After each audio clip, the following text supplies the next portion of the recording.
There you go. All right. Hey, this is David Weiss of SonicScoop, and you know that we're all about New York City, but we love LA.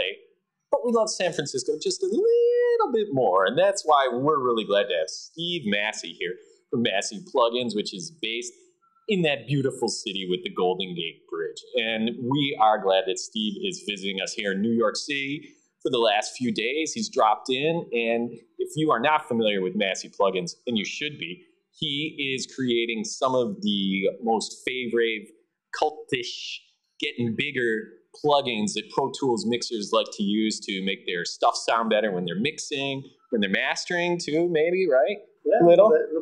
Good, yeah. So, number of applications, and tonight he's here. We're going to have some drinks with some friends at the Lakeside Lounge in the East Village. Before we kick into what's the latest and greatest, what I'm kind of curious about is what your founding philosophy is of Massey Plugins and why you think you've started to kind of grow in popularity with what you're putting out there.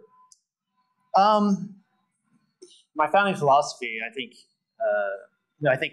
when I used to work at Digi, and when I left, I hadn't run my own business before, and so when you start off on your own, you sort of rely on the advice of others. And it took a few years, but I realized what you really got to do is just kind of follow your own passion, your own ideas, because you can't spend your whole life chasing other people's advice, right? So that's sort of been my founding philosophy, is just to like go with my gut, and I think that's important in music. You got to go with your gut, not what the producer says or the engineer says. So that's been my founding philosophy for sure, is just to follow what I know, because I can't figure out what anybody else thinks about right. running a business. What was the first plugin that Massey Plugins put out? It was the VT3 EQ plugin, just an algorithm I was playing with, and it's a really simplistic, a really like pure algorithm. And at first, it was kind of surprised me. I almost didn't believe that it sounded as good as it did. And it kind of took me a while to be like, no, this is it. I need to put this out because this sounds like nothing else out there. And it just kind of grew from there.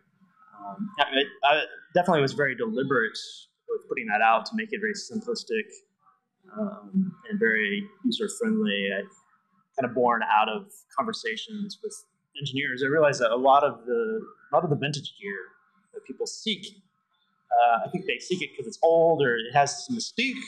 But if you really look at these pieces of gear, what really separates them from other pieces of gear is that they're brain dead simple to use.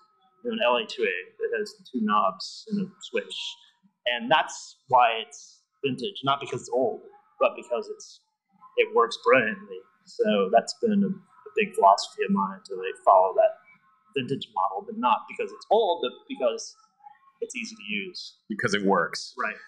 Is the VT3 your top-selling plugin to date, or what's proven to be your most popular? For sure, the limiter is my mastering limiter is the top seller. By a factor of 2 over everything else, for sure. Why do you think that? I know how much I depend on my limiter and how good it feels when I find one that hits the mark for me. What do you think it is about your limiter? What did you design it to do, and why are people responding? I just obsessed over the design for probably a year straight. At the time, when I was designing it, I would space out over dinner, and my girlfriend would be like, "You're thinking about the limiter, aren't you?" And I was like, "Yeah." I just obsessed over the design, and as I found, the most important part of developing plugins or hardware or anything, we're working in an aesthetic field. We're creating art. We're not creating science. We're using science to create art.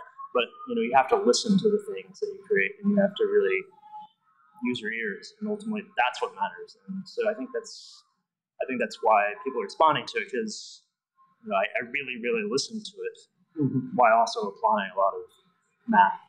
And what was it that you wanted this limiter to do differently?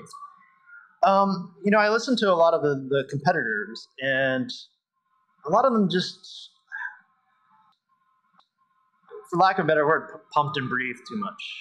And I think it's a certain aesthetic and compression. You kind of have a spectrum of the quality of compression. You either have pumping and breathing on one end when the compressor is kind of moving slowly, and then as you move through the frequency spectrum towards something that's acting a little bit faster, you start distorting more. Which is good, like we like distortion. So there's kind of this spectrum, and I definitely wanted to find something more on the faster, but good sounding distortion, and I think that's what separates it from some of the other algorithms. While also like paying attention to the pumping and breathing aspects and making sure that they sounded natural and in line with the human ear. Sounds exciting. I'm going to use it. I'm going to try it. As soon as I pick up Pro Tools, I explain to Steve I'm a Cubase man and Acid Pro. So now what's in the pipeline? What can we look forward to next from Massey? Well, on the topic of a limiter, it's been backburned a little bit for the last 6 months or so, but I have a new limiter algorithm in the works. I just set out to do something different, a little bit, kind of speaking about that spectrum. This one's a little bit more on the pumping and breathing side. It sounds a little bit more like a bus compressor integrated with a limiter. And a lot of people complain about these mastering limiters, the L2, any of them, that they destroy transients, which I never really understood what they meant. It kills the snare, it kills the kick drum. And to my ear, I never really honestly heard what people are talking about. But through the course of developing this algorithm, I think I found something that doesn't kill the kick and snare as much. And it's now I hear it, I'm like, yes, this really preserves something in the meat of the signal. So I'm very excited about it, and I think users will be as well. Great, and that's coming in a few months. Probably not a few months. Oh, okay. Hopefully within the next year. Got it. Now I understand also, congratulations, your company has doubled in size with the addition of Todd Hodges, who's going to be working alongside of you. What were you looking for in the person you brought in on the team, and what was it that Todd's bringing to you? Oh, Todd is an awesome engineer and awesome guy. That's actually what I valued most about Todd. He's a very, very loyal and very responsible person. And we actually worked together back at DigiDesign when I was there, so I was very familiar with his character and what he had to offer. But yeah, I mean, I think he's really enjoying it too. So it's perfect collaboration. Great. Anything else going on that we should know about? Well, I don't know. People have been bugging me a lot about my drum replacement plugin that I had out a couple years ago that I removed from the market. I'm now working on a replacement to that. That's actually been our primary focus, is to get that plugin finished up. It's been a challenge because I really want something that improves the workflow, improves the kind of time that it takes to replace a drum track, and I'm adding some tweaks and some special functions to do that, but it's also at the same time confusing my beta testers. So it's been a challenge to find something that's clever but yet intuitive. Sounds good to me. Replacing those drum replacers can make you hit space, right?